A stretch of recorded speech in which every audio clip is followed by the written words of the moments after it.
Fala galera, este vídeo é o primeiro vídeo do canal, né galera? Estou aqui mostrando pra vocês como baixar Minecraft 16. Acabou de lançar, né galera? Primeiro assim, vocês vão ter que baixar o Aptoide. Vocês vão vir aqui ó, no Google. Escreve aqui ó,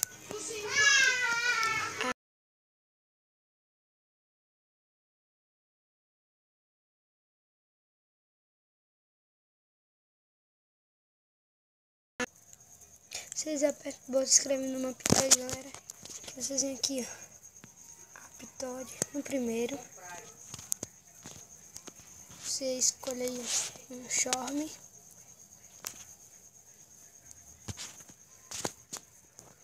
Vamos esperar carregar aqui, né galera? No meu já tá baixando, né? Mas só que está demorando muito.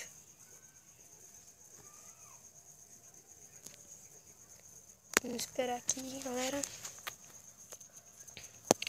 Vocês vão descer, vocês vão apertar aqui, ó. Instalar agora.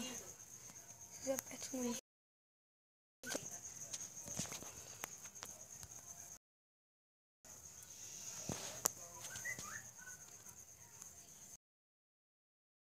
apertando no instalar agora. E vai falar isso aqui, ó.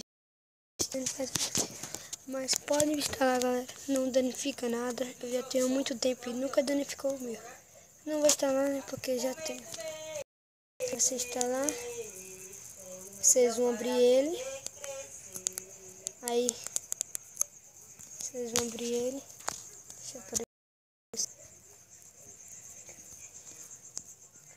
Quando vocês abrir ele, vai ter logo o nome aqui, ó, perto dessa lupinha, nome pular. Você pode apertar, aí vai cair logo aqui na tela principal. Vocês vêm na screen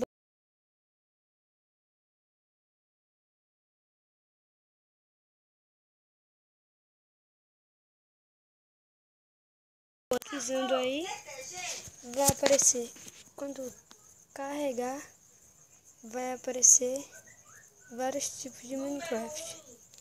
Vocês vêm aqui, ó, descendo. Aqui, ó, lojas não inscritas. Isso aqui, galera, vai estar dizendo que é 15.6. Mas, na verdade, quando você abrir, vai ter aqui, ó, obter última versão. Obter a última aí. Você só for apertando no instalar. Pronto, galera. Isso aí. Vai estar baixando o Minecraft 16. Então, galera, só isso aqui. Falou, tchau!